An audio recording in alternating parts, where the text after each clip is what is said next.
ప్రతి న్యూ ఇయర్కి ఇదే గోల. ప్రతోడు ఈ న్యూ ఇయర్కి నీ న్యూ ఇయర్ రెజల్యూషన్ ఏంటి అంటే మందు మానేస్తాను ఒకడు, జిమ్కి వెళ్తా అని ఇంకొకడు, కెరియర్ మీద కాన్సన్ట్రేట్ చేస్తా అని ఒకడు, బాగా చదువుతా అనేవాడు ఒకడు, బాగా సేవింగ్స్ చేస్తా అని ఒకడు. ఇలా అందరూ చెప్పే రెజల్యూషన్ వింటే మనకి ఏమనిపిస్తుందో తెలుసా?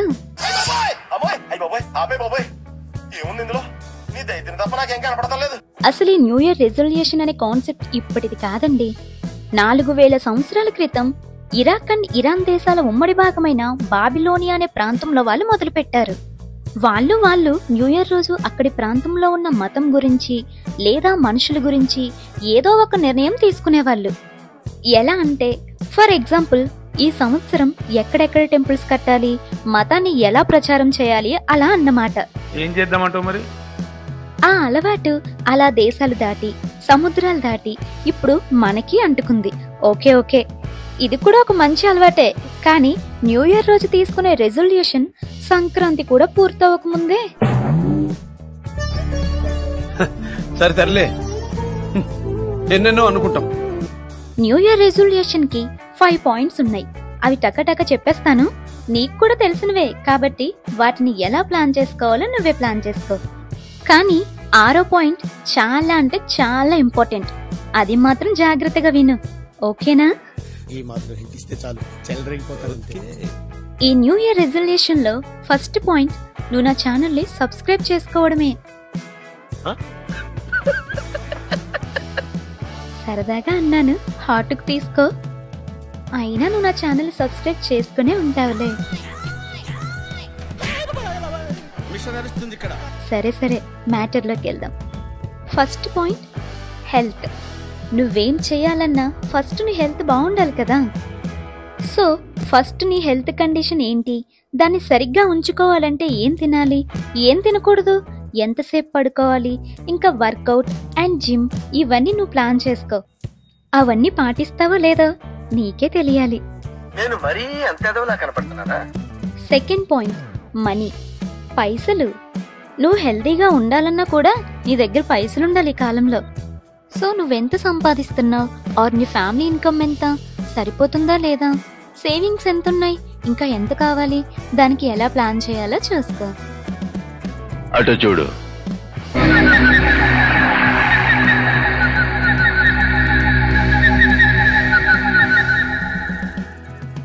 అటు చూడు బే. Third point goals. ప్రతివాడికి ఫ్యాషన్ అనేది ఉంటుంది. అది ఏ పనిలో అయినా అయ్యుండొచ్చు. లైక్ ఇప్పుడు చేసే పనిలో ఇంకా పై స్థాయికి చేరుకోవాలని కూడా ఉంటుంది కదా, దానికి ఏం చేయాలో చూడు. Fourth point family. ఈ జాబులు చదువులు తిరుగుళ్ళు ఎప్పుడూ ఉండేవే, కానీ ఫ్యామిలీతో కూడా కొంచెం టైం స్పెండ్ చేయి. ఎప్పుడూ ఫ్రెండ్స్తో ముచ్చట్లు, ఇన్స్టాలో రీల్స్ షేర్ చేయడానికి కాదు, ఫ్యామిలీతో కూడా కూర్చొని కొంచెం మాటలు షేర్ చేయడం నేర్చుకో.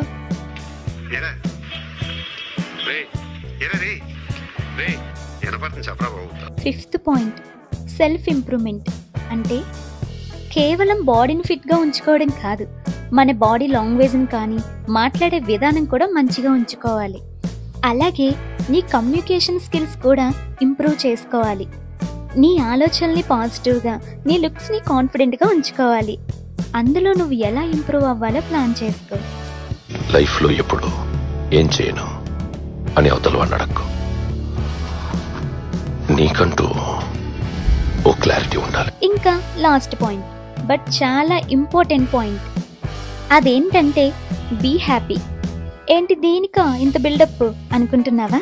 కానీ ఇదే లైఫ్లో చాలా ఇంపార్టెంట్. ప్రతిరోజు నువ్వు రాత్రి పడుకొని ఉదయాన్నే లేస్తున్నావంటే నువ్వు మళ్ళీ పుట్టినట్టే లెక్క. ఎందుకంటే ప్రపంచంలో ప్రతిరోజు నిద్రలోనే చనిపోయే వాళ్ళు ఎంతమందో తెలుసా? 3 లక్షల మంది. అందులో నువ్వు లేవు అంటే ఈ రోజు అదృష్టవంతుడివే. అందుకే ఉదయాన్నే లేవగానే లేచినందుకు హ్యాపీగా నవ్వు. మళ్ళీ ఈ రోజే నీకు లాస్ట్ అయి ఉండొచ్చు.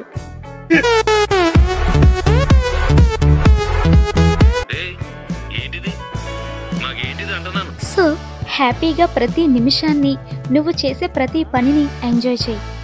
ఏ రోజు పోతామో మనకి తెలీదు కాబట్టి ప్రతి రోజుని న్యూ ఇయర్ లానే ఫీల్ అయ్యి హ్యాపీగా నవ్వుతూ ఉండు. ఈ సమస్యలు ప్రెజర్స్ ఎప్పుడూ ఉండేవే కాబట్టి ఎప్పుడూ బాధపడుతూనే ఉండక్కర్లేదు. హ్యాపీగా ప్రాబ్లమ్స్ని ఫేస్ చేస్తూ లైఫ్ని ఎంజాయ్ చేయి. ఇంతవరకు చూసి నేను చెప్పిన దాని గురించి ఆలోచిస్తున్నావు కాబట్టి ముఖ్యంగా నీకు wish you very happy new year. ఇంతకీ నువ్వు సబ్స్క్రైబ్ చేసుకున్నావా లేదా? చేసుకో ప్లీజ్. మళ్ళీ మాట్లాడుకుందాం. బాయ్. నేను మీ జాను.